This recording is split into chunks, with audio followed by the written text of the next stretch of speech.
Hey guys, it's Casey, and today I'm going to make the most embarrassing video I have ever made, and that's saying a lot. So today I'm going to go back to my first fanfiction that I ever wrote, which I was 15. At the time, I was very into Naruto. And, if you don't know, Naruto is basically ninjas with, superpowers and stuff. The term ninja is used quite loosely. So basically, this fanfiction was a response to a gripe that I had about the original storyline.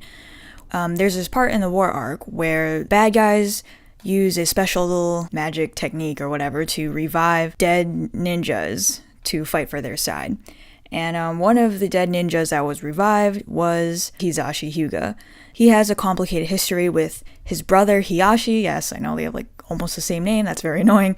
And he has a complicated past with his son Neji, which I will explain later, and you can skip that if you already know it, but timestamps will be there. And basically, I just thought it was way more important to develop Neji at that point in the story because he's later killed off, as opposed to developing Hiyashi. So I just thought it would be way more interesting if Hisashi resurrected in order to fight Neji rather than Hiyashi. So that was the idea behind this fanfic. Don't know why, but I started in Hinata's point of view. Looking back on it, a poor decision for what I was trying to do at the time.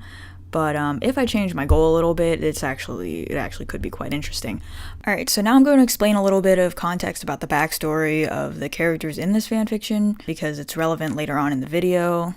But, I'll put a timestamp here so you can skip this if you already know the basic backstory of the Hyuga clan. So this story centers around the Hyuga clan, and the main players here are Hiyashi Hyuga, his younger twin brother, Hisashi Hyuga, and then Hiyashi's daughter is Hinata, and Hisashi's son is Neji, which makes Hinata and Neji cousins. I'll put a little picture just in case.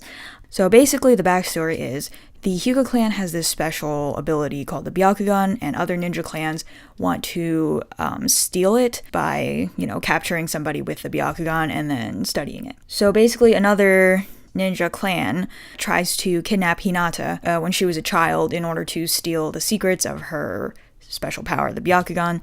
But then Hiyashi rescues her at the last second, but kills the kidnapper in the process, which causes a political conflict, and as retribution, the other ninjas demand Hiyashi's head, basically, because they want the secret of the Byakugan. Because Hisashi is not in the head family, he has this special spell put on him that basically if he dies, then the secret of his Byakugan will be destroyed. Since Hisashi and Hiyashi are twins, Hisashi volunteers to be his body double and basically die in his place, so that it'll keep the secret of the Byakugan safe, and it'll also save Hiyashi and, keep everything stable within the clan. But then Hiyashi never told Neji what happened, actually, so Neji just thinks that the head family just murdered his father, so he grows up really angry and hates the head family. But then, naturally, Naruto changes Neji's ways with the power of friendship and, whatever. So by the time this fanfiction takes place, Hinata and Neji are basically brother and sister. They're really close. So yeah, anyway, that's the context. Let's just get into this mess of a fanfic. Okay. So as you can see here, I already highlighted some key points of horribleness. I decided that it would be too ridiculously long if I were to critique the entire piece. You can experience all the horror if you'd like. I'll leave a link to it in the description on DeviantArt. Please don't bother to leave comments or anything on there though, because I'm not going to check it because I'm not really on there anymore. And yeah, same with the newest piece. That one is crazy long. So again, I'm just taking the first paragraph or first couple paragraphs from each one. So all right, let's do this. Oh god. Okay. Oh, and Twin Lion Fist is the name of one of Hinata's attacks. For maximum effect, you should yell the name of your attack just before you do it, So just pause the video here if you want to read that. So, first things first, we're just going to start from the beginning of the excerpt and go to the end. So I started this whole fanfiction with Twin Lion Fists, and this is not a good hook. The only time you really want to start with dialogue is if it's unique and raises a unique question. So this is not unique. I mean, it is unique, but not if you are into Naruto. In the context that this was published, Naruto fanfiction, this is not a unique way to start a story. nor does it raise a unique question. It does raise the question, oh, this is Hinata, who is she fighting? But that's not in itself a very interesting question, which I'll get to right here. Hinata charged him, okay? So here I'm playing the pronoun game. And if you don't know what that is, it's basically, instead of saying a character's name, you just replace it with their corresponding gender pronoun. There are some times that it might be good to use. This is not one of them. It's just pointless. I mean, this is not the error I think is the most grievous in this entire little paragraph here, but it's not great either. Her navy blue hair flying out behind her. Okay, first of all, flying out, you want to try to avoid double verbs as much as possible. I know they have a technical name, but I don't know what it's called, but verbs that require 2 words in order to get across the same meaning, you try to avoid that as much as possible. I don't think it's a huge deal, but Then the other thing, navy blue hair, that's unnecessary because if you are aware of Naruto, you know her hair is navy blue, so also that's just very clunky to say, but so I could have just said her hair instead of describing it because that's just pointless. Yeah, this whole clause is just why is it there? I think at the time I thought, oh well, I need to put as much description as I need to put more description, so I just plop that in there, but it doesn't serve any purpose, so that doesn't have to be there. Okay, next thing, she was tired. All right, this is telling. This is just not necessary because later on I said her limbs were heavy, which is the exact same thing, except this one is showing and this one is telling. So I don't even need to say that here, or I could just say, her limbs were heavy and then here we go, from constantly battling all of the white Zetsu. Firstly, that doesn't even make any sense because is she battling all the white Zetsu are clone soldiers? And is she battling all of them? In the entire war arc? No. And constantly kind of makes it sound like it's a repetitive action, which she does on a regular basis, just all the time. It's just not the right connotation here. I think what I meant to say was that this was a long battle, not a constant battle. And the reanimations weren't helping. First of all, according to the rules of Naruto, I think this should probably be capitalized. Reanimation jutsu is what this was referring to, which is a proper noun. And the reanimations weren't helping. This was a thing that I really like to do. I like to say, and such wasn't helping, when I'm trying to say that what it actually was doing was making the situation more difficult. And this is an old habit I used to have that I picked up, I think, from reading books with a bit more sarcastic narrators, and this does not fit here. Hinata is not sarcastic at all. Also, this is not the tone I'm going for, so this doesn't really... It just sounds bad. Alright. Then her face was dirty. Okay, this is a battle. Her whole body is probably dirty, so just that... Okay. And her limbs were heavy. Okay, I addressed that already. But again, because I already said she was tired, this is also redundant to say again. So I need to pick one, not say both. Now here's again the push on, 2-word verb. I could say she would endure or something like that, but I chose to use a verb that's 2 words instead of 1. Alright, then this was all for Naruto. She needed to protect him the way he had always protected her. Okay, first, very telly. Honestly, this is just such a cringe because yes, this is generally, I think, how the character of Hinata is characterized. But do I think that's a good way of characterizing her? No. I mean, I'm a Naruto fan, obviously, but I do think there are a lot of things that could have been done better. So I don't know, if this is necessarily me being that terrible or just reflecting something bad that was originally in the, source material, but whatever the case, it's boring. Right, but she hesitated the last second before her fist made contact with her opponent. Okay, fists I highlighted because technically, the twin lion fists are kind of gauntlets of energy or whatever, so technically her fists wouldn't really be touching her opponent, so maybe I should have said her lions, but that's a nitpick that has to do with the fandom. Made contact with her opponent. Redundant. Obviously, what is she trying to make contact with her fists other than her opponent? She punched in a wall, I don't know, but I mean, I think up here I implied heavily enough that she's fighting some sort of person, White Zetsu, which is a person, or reanimation, also people. Redundant. Okay, this particular target was unnerving. He looked too familiar. I'm telling a lot here. It was unnerving. Instead of saying that this target was unnerving, I could just say, what particularly is, you know, what's she feeling? Like, a good way to get past this kind of description is using bodily sensations instead. And then this part. Though Hinata knew, she barely knew him.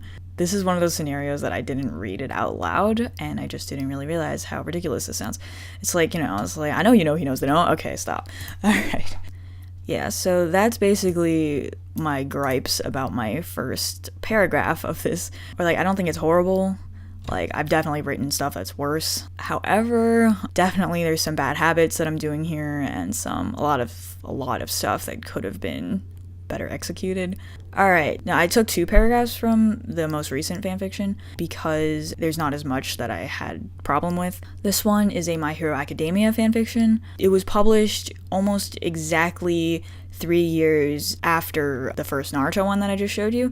So I was 18 when I wrote this. I wrote this approximately 1 year ago. And honestly, not looking at it with a critical eye, like, I could enjoy something written at this caliber, like, just, you know, I think it's okay, you know. Obviously not as polished as it could be, but it's pretty good, my humble opinion. You don't really need to know that much about the show to read this one. This one is a Todoroki and Yaoyorozu romance story, but it's also mashed up with a historical alternate universe, sort of. So in this scenario, I reimagine them as samurai from ancient Japan. I mean, Momo's not a samurai because she's a woman, but, you know. Again, pause the video here if you want to just read this.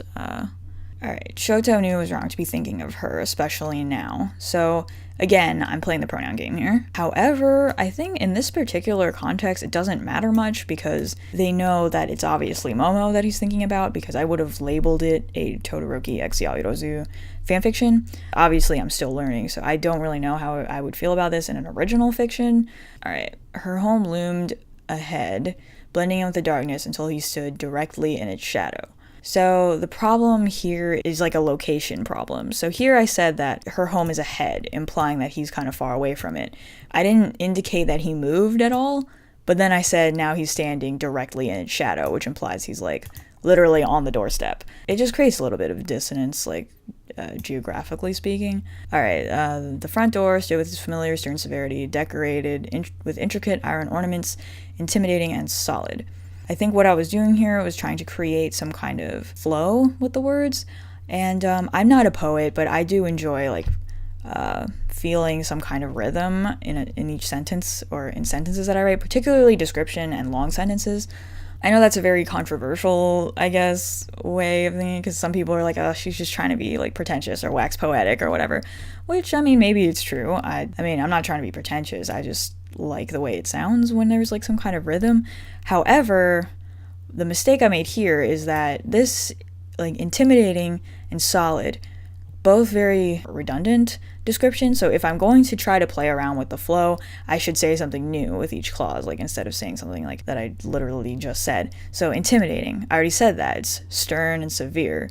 So that's the same thing, right? Solid, I mean, it's a door. Like, you got a flimsy door? Like, I hope not. Okay, so there's that. And then also, like, stern and severe kind of already indicates that, like, feet planted, solid kind of connotation, along with it having iron on it. So you kind of already know that it's intimidating and solid by the time you get to this clause. It's just kind of redundant. So then the wood paneling of the walls was still in pristine condition, without a crack for the cold to enter. Even in night, the house glowed with an aura of wealth and dignity. Okay, I didn't have any problems there. I mean, I did, okay, nothing huge. So then this is the next paragraph. So again, pause the video if you want to read that. But the only thing that was different now was the violent smear of blood across the dark wood of the walls. Okay, problem? I contradicted myself here. So I said dark wood of the walls has a smear of blood, but in the previous paragraph, I said the wood paneling of the walls was still in pristine condition, which implies that it's also clean, because pristine just tends to carry this connotation of being clean. So saying that there's blood on the wall when I just said it was clean is a problem. And the reason is that I didn't indicate that it changed, or the state of the walls has changed from this point to this point, because I indicated that these two things are happening simultaneously. I said different now, so Twitching bodies lying on either side of the door. Screams of pain clawed at Shoto's eardrums from behind. Okay, that's just a little bit awkward, like the phrasing, clawed at Shoto's eardrums from behind. I would probably say clawed from behind at Shoto's eardrums. I just think that indicates like the chronological order, and like his location again is emphasized a little bit better that way. The clash of metal against metal ringing out of the darkness like sparks. The air smelled of sharp and sour gore and almost tangible stench. Shoto knew some of the men falling for their final time were his own, and yet he didn't worry about anything but her. Again, with the pronoun game. But again, you know, from context, they would know that I'm talking about Momo there. So, I don't know. I'd be curious. What do you guys think? Like, would this be annoying in a original piece of work to have, like, this much pronoun game? Okay, so I rewrote it how I would write it now. Pause the video now if you want to read that. Okay, so as you can see, this is hugely different and much longer than what I did before. Again, the reason is that I've just been focusing a lot more on rhythm these days. I'm curious if you guys like that or not. I don't hear many authors talking about that, so I don't know if that's a good thing or not, but you know. Anywho, that's what I've been doing lately, and I do think it's better than what I did before back in 2015, so anyway, one of the things that both the original author and I neglected is the sense of this, or the sense of shame that I think would be kind of inherent to Hinata's character based on her backstory, but isn't really, but you know. Hinata is characterized as this very shy, timid girl, but she's also very kind. And then Neji is kind of like the opposite of that. He's very harsh and mean, I guess. Or at least in the beginning, anyway. And then, you know, of course, with the power of friendship, Neji eventually changes his ways. He's still very, like, he's very hard compared to Hinata, I guess. So I think what I was hitting on the head in my original write-up of this fanfiction is that I think there was something lacking in Neji's character in terms of his backstory, in that he completely blamed the head household for what happened to his father when it was his father's choice, and he eventually learns that it was actually Hisashi's choice to die for the sake of, you know, the head household and the clan and everything, whatever. So realistically, I thought to myself that that would create some kind of conflict, in that the anger that was initially directed at the head household would then shift over to his father. And I think like this is a common thing for children who lose parents, is that I mean, I'm not saying this is everyone who loses a parent, but some children feel angry at their parent for dying. So I thought that would be an interesting thread to explore, since it's not really touched upon in the original series.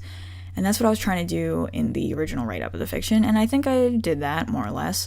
But then, looking at it again and revisiting it, I realized, wait a minute, Hinata would also probably have some kind of shame related to this incident that happened with her father and her uncle, because the whole reason it happened is because she was helpless and got kidnapped. Again, not her fault, because she was a kid, but you know, Hinata is the type of person who would carry guilt about things that she couldn't necessarily control. Also because she was always a lot weaker in terms of fighting than Neji, and she had a pretty large complex about that in the beginning of the series. So I thought, okay, maybe she has some kind of like guilt about what happened to Hisashi, and by extension what happened to Neji. I thought that might be an interesting idea to explore.